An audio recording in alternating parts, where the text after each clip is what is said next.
Hello दोस्तों, सभी को नमस्कार। बड़ों का सम्मान, छोटों को प्यार। आज का जो हमारा टॉपिक है वो इतिहास का जो कक्षा 6 की एनसीईआरटी है हमारे अतीत में। तो इसका पहला भाग जो है उसका 8वां अध्याय, अशोक एक अनोखा सम्राट जिसने युद्ध का त्याग किया। लेकिन बाद में ऐसा नहीं है कि हमारे कितने साम्राज्य हुए। इतिहास में एक वर्णन है कि कहा जाता है कि हमारा इतिहास कितने बार पुनरावृत्त हुआ है, कितने राजा आए, कितने राजाओं ने अपना किस तरह से क्या क्या विवरण दिए, उन्हें हम छोटी छोटी कहानी के माध्यम से एनसीईआरटी के रूप में हम पढ़ते हैं।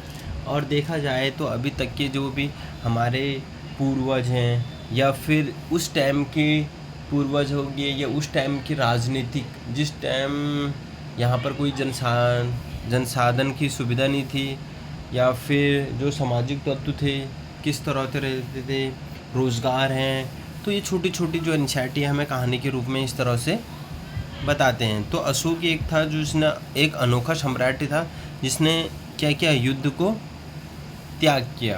तो इसमें जो है कलिंग का युद्ध का वर्णन करता हुआ अशोक का अभिलेख है। आज हम इस टॉपिक में थोड़ा चर्चा करेंगे कि एनसीईआरटी जो है किस माध्यम में हमें क्या क्या। एनसीईआरटी आपको ये नहीं बोलती कि यहीं से पार्टिकुलर क्वेश्चन आता है। एनसीईआरटी सिर्फ ये कहती है कि आपको समझ विकसित हो जाए। अब धीरे धीरे एनसीईआरटी हम क्या करते हैं कि छोटे बचपन से, मतलब हम जिसे फर्स्ट क्लास से आते हैं तो फर्स्ट क्लास से लेकर हमें 12th क्लास तक हमें पूरी एनसीईआरटी मिलती है।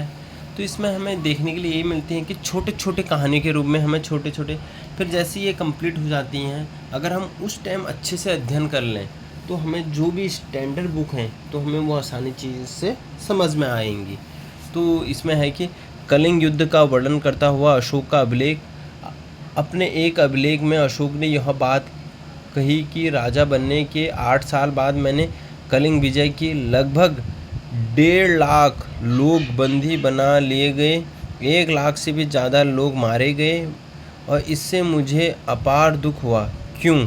जब किसी स्वतंत्र देश को जीता जाता है तो लाखों लोग मारे जाते हैं और बहुत सारे बंदी बनाए जाते हैं। इसमें ब्राह्मण और श्रवण भी मारे जाते हैं। जो लोग अपने सगे संबंधियों और मित्रों को बहुत प्यार करते थे और तथा दासों और मृतकों के प्रति दयावान होते हैं, वे युद्ध में या तो मारे जाते हैं या फिर प्रियजनों को खो देते हैं। इसलिए मुझे पश्चाताप हो रहा है कि जब अब मैंने धम्म पालन करने एवं दूसरों की इसी शिक्षा का निश्चय किया। और मैंने ये बोले, मैं मानता हूँ कि धर्म के माध्यम से लोगों का दिल जितना बलपूर्वक विजय पाने से ज़्यादा अच्छा है।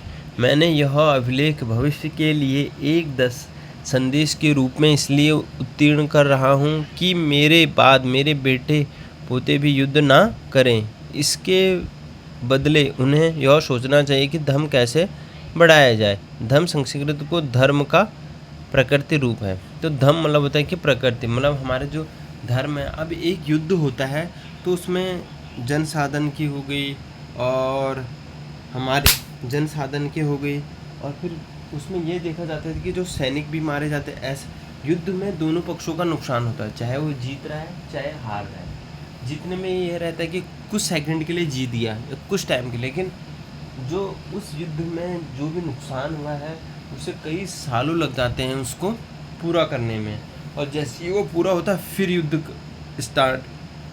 तो अशोक ने बोला कि मैं इस चीज़ को त्याग। अब यह अशोक था किसका पुत्र? वो हमने बोला था चंद्रगुप्त। चंद्रगुप्त का था बिंदुसार और बिंदुसार का पुत्र था अशोक। तो इसने बोला मैं तो युद्ध कर दूंगा, लेकिन इन्होंने देखा कि युद्ध करने के उपरांत तो वहाँ पर क्या हो रहा है, नुकसान हो रहा है, काफ़ी लोग मारे जा रहे हैं। उसमें ये नहीं देखा जाता है कि युद्ध में क्या ब्राह्मण है, क्षत्रिय है, वैश्य है। तो वहाँ पर सभी लोग आते हैं जब युद्ध होता है कि सभी लोग, और ये नहीं देखा जाता कि जन सुविधा या जन महत्व के लिए क्या इंपॉर्टेंट है। युद्ध मतलब युद्ध होता है।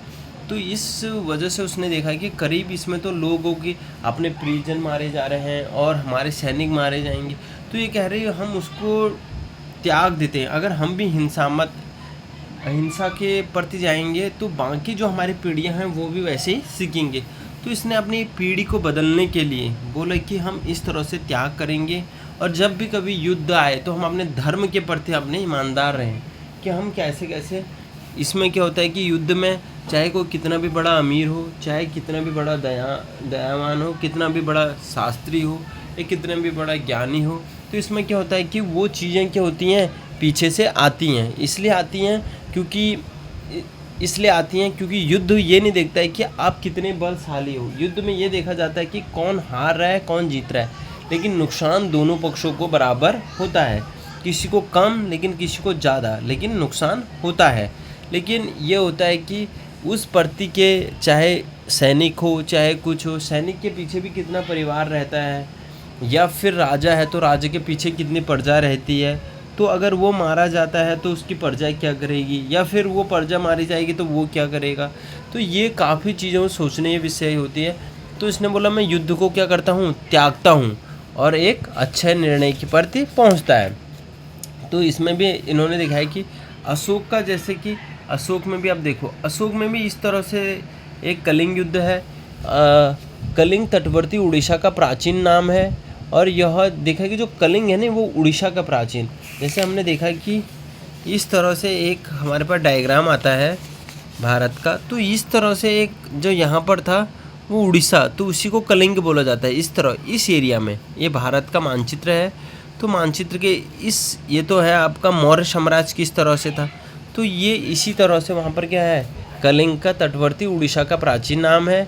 और अशोक ने कलिंग को जीतने के लिए एक युद्ध लड़ा, लेकिन युद्ध जनित हिंसा और खून खराबा देखकर उन्हें युद्ध से विघृणा हो गई और उन्होंने निर्णय लिया कि भविष्य में कभी युद्ध नहीं करेंगे। तो उसने देखा कि यहाँ पर युद्ध में तो काफ़ी लोग मारे जा रहे हैं, तो उन्हें एक क्या हो गई, घृणा टाइप की हो गई कि युद्ध नहीं करना है, युद्ध से काफ़ी सारा नुकसान हो रहा है, परिजनों खो रहे हैं, किसी के प्रिय खो रहे हैं, और कोई ऐसे युद्ध में नहीं है कि कोई भाग नहीं ले रहा है। अगर जो भाग ले रहा है तो मारा जा रहा है, और जो भाग नहीं ले रहा है उनके परिजन मारे जा रहे हैं। तो इन्होंने देखा कि युद्ध को मैं क्या करता हूँ, त्यागता हूँ। उत्कृष्ट पॉलिश वाले पत्थर की इस मूर्ति को देखो, यह बिहार के रामपुरा में मिले एक मौर्यकालीन स्तंभ का हिस्सा है। अभी इसे राष्ट्रपति भवन में रखा गया है। यह उस समय की मूर्तिकला का नमूना है कि मूर्तिकला भी इस तरह से हुआ करती होंगी। देखो किस तरह से ये पॉलिश करके क्या है, राष्ट्रपति भवन में सुरक्षित रखी गई हैं। तो अशोक का जो धम्म था, इसका क्या था, अशोक के धम्म में किसी देवता की पूजा अथवा किसी कर्मकांड की आवश्यकता नहीं थी।